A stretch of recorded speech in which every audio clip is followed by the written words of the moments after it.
이사야 13장부터 23장까지는 유다와 10대 열방에 대한 하나님의 심판을 예고하고 있는 것입니다. 그 첫 번째로는 어제 우리가 살펴봤던 이사야 13장부터 오늘 본문 23절까지 14장 23절까지 비교적 길게 바벨론의 심판을 말씀하고 있습니다.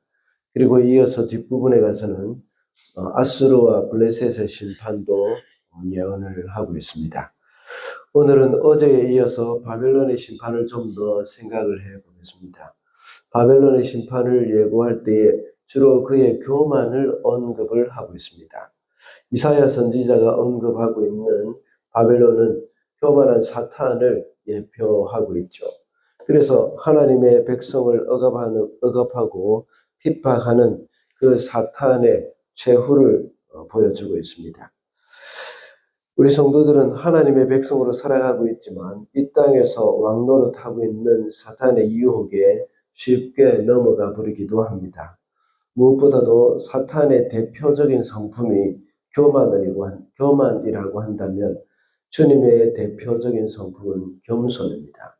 사탄은 교만하게 굴지만 결국은 겸손하신 주님 앞에 그 교만이 꺾이게 되어 있습니다.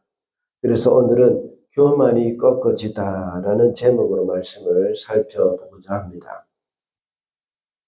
첫째로 악인의 교만이 꺾어질 때에 모두가 기뻐하게 됩니다. 7절 말씀입니다. 마침내 온 세상이 안식과 평화를 누리게 되었구나. 모두들 기뻐하며 노래 부른다. 오늘 보면 3절부터 20절까지는 바벨론이 멸망하는 것을 보면서 하나님의 백성들이 이 열방들의 백성들과 그 열방 민족들이 조소를 하면서 노래를 부르는 그런 것을 기록해 놓은 것입니다. 물론 이 일이 아직 이루어지지 않은 일이지만 앞으로 바벨론이 멸망하게 될 것임을 이렇게 확실하게 보고 있는 것입니다. 그리고 바벨론의 멸망이 다른 나라들의 큰 기쁨이 된다는 것입니다. 교만의 상징인 바벨론이 주변 나라들을 억압하다가 망하게 되니까 마침내 온 세상이 안식과 평화를 누리게 되었다고 하면서 기뻐하고 있는 것입니다. 그토록 막강했던 바벨론이 하루아침에 망하게 되었습니다. 어떻게 해서 이런 일이 일어난 것일까요? 그 당시에 메대와 바사 연합군이 쳐들어왔을 때에 바벨론은 자신들의 군사력을 가지고는 충분히 막을 수 있는 그런 일이었습니다. 역사가들은 그 당시 바벨론이 방심했기 때문에 점령을 당했을 것이다고 말을 합니다. 그 당시 우리가 다니엘서에서 봐도 마찬가지지 않습니까? 메대 바사 연합군이 쳐들어왔을 때 바벨론 왕 벨사살은 그날 밤에도 잔치를 벌이고 있었습니다. 그들은 예루살렘 성전에서 가져온 성전 기물에다가 술을 따라 마시는 그런 오만함을 가지고 있었던 것이죠. 이러한 교만이 그들로 하여금 망하게 만들었던 것입니다. 바벨론의 이런 교만이 꺾어지자 바벨론의 압제 아래 있었던 열방들은 아주 기뻐했던 겁니다. 잠언 11장 10절에도 보면 의인이 형통하면 성읍이 즐거워하고 악인이 패망하면 기뻐 외치느니라 하고 말씀하고 있습니다.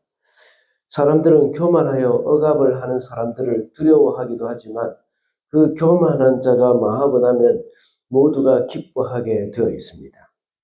우리를 억압하던 악한 사단의 세력을 꺾으시고 우리에게 기쁨을 주신 우리 주님을 찬양하며 그분을 높이며 우리는 살아가야 하겠습니다.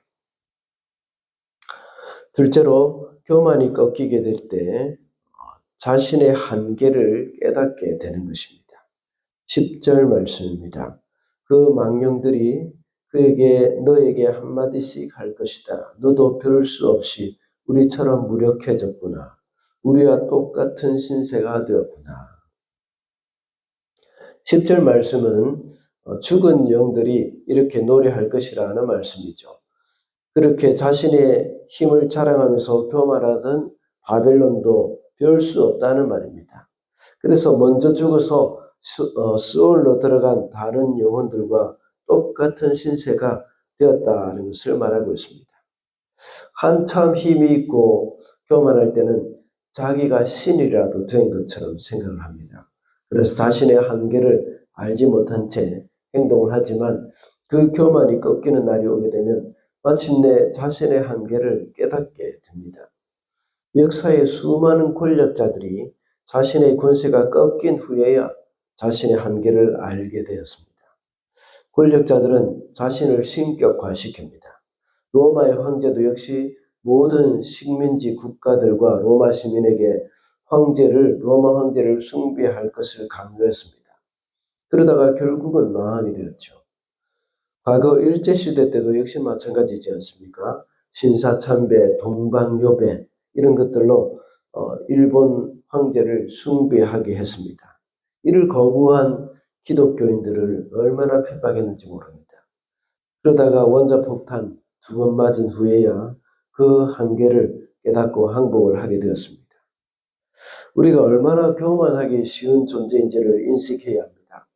굳이 황제라는 권력을 가지지 않아더라도 그 황제라는 권력을 가지지 않아도 자신이 조금이라도 힘이 있다고 생각하면 교만해집니다. 조그만 지식이 있다고 하더라도 자기가 모든 것을 알고 있는 것처럼 이런 생각을 합니다. 그리고 조금만 뭘 잘한다고 생각하면 마치 전능한 사람인 것처럼 생각하기도 합니다. 그러나 우리 성도들은 하나님이 우리의 교만을 꺾으시기 전에 우리의 한계를 깨달아야 합니다. 그래서 하나님의 전능하신 손 아래 겸손해져야 합니다. 그러므로 사도 바울과 같이 나의 교만, 또 나의 부족함 이런 것들을 알고 또 하나님 앞에 나의 연약함을 알고 주님 앞에 낮아져야 하는 겁니다. 우리 속에 있는 가시로 인하여서 사도 바울에게 있던 가시처럼 우리 속에 있는 가시로 인하여서 불평이나 원망을 하는 대신 이 가시로 인하여서 더 낮아질 수 있는 기회로 삼아야 하겠습니다. 마지막으로 스스로를 높이는 교만은 꺾어지게 되어 있습니다. 13절부터 15절까지입니다. 내가 평소에 늘 장담하더니 내가 가장 높은 하늘로 올라가겠다. 하늘에 하나님의 별들보다 더 높은 곳에 나의 보좌를 두고 저 멀리 북쪽에 있는 산 위에 신들이 모여있는 그 산 위에 자리 잡고 앉겠다.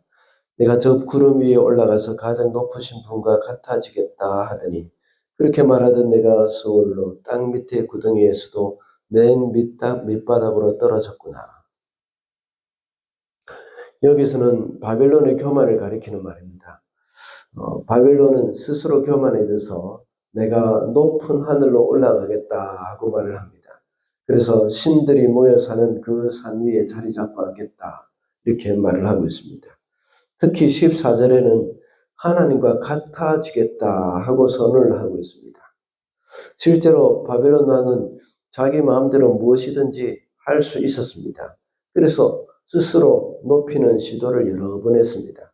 다니엘서에 보면 바벨론 왕이 스스로 높아지기 위해서 큰 신상을 만들고 거기에 절을 하게 만들었습니다. 그리고 자신 외에는 그 어느 신에게도 기도하지 못하게 조서를 내렸습니다. 그래서 하나님께 기도하던 다니엘이 사자굴에 던져지기도 했지 않습니까? 그리고 다니엘서 4장에 보면 이 느부갓네살이 자신의 업적을 내세우며 교만해졌을 때에 하나님이 그를 들짐승과 같이 만들어 버리셨던 것입니다. 이렇게 바벨론 왕은 스스로를 높이기 위해서 많은 노력을 했지만 결국은 그 교만이 꺾이는 일이 많이 있었습니다.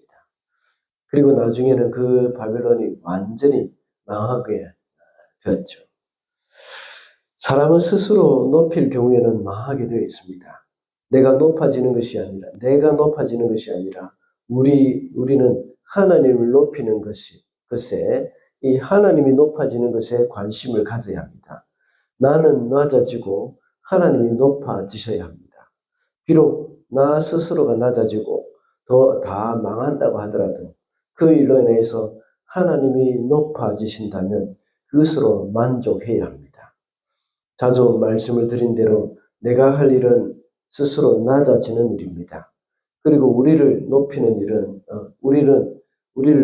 일은 하나님이 하시는 일이라고 했습니다. 우리는 하나님이 우리를 높이시기를 기다려야 합니다. 비록 기다려도 나를 높이시지 않으신다면 그냥 그대로 낮은 자리에 있어야 하는 겁니다. 내가 나서서 스스로 높아지려고 할 때는 결국 우리의 교만이 나타나게 되고 그 교만이 꺾여서 망하게 될 수밖에 없다는 사실을 명심해야 합니다. 말씀을 맺겠습니다. 오늘은 교만이 꺾어지다라는 제목으로 말씀을 살펴봤습니다. 악인의 교만이 꺾어질 때 모두가 기뻐한다고 했습니다. 그리고 교만이 꺾어지게 될 때에 자신의 한계를 알게 된다고 했고 스스로를 높이는 교만은 꺾어지게 되어 있다고 했습니다. 우리는 항상 하나님의 능하신 손 아래서 겸손해야 합니다. 그렇게 할 때에 이제 때가 되면 주님이 우리를 높여 주실 것입니다. 오늘도 겸손히 주님만 높이며 살아가는 저와 여러분이 되시기를 바랍니다.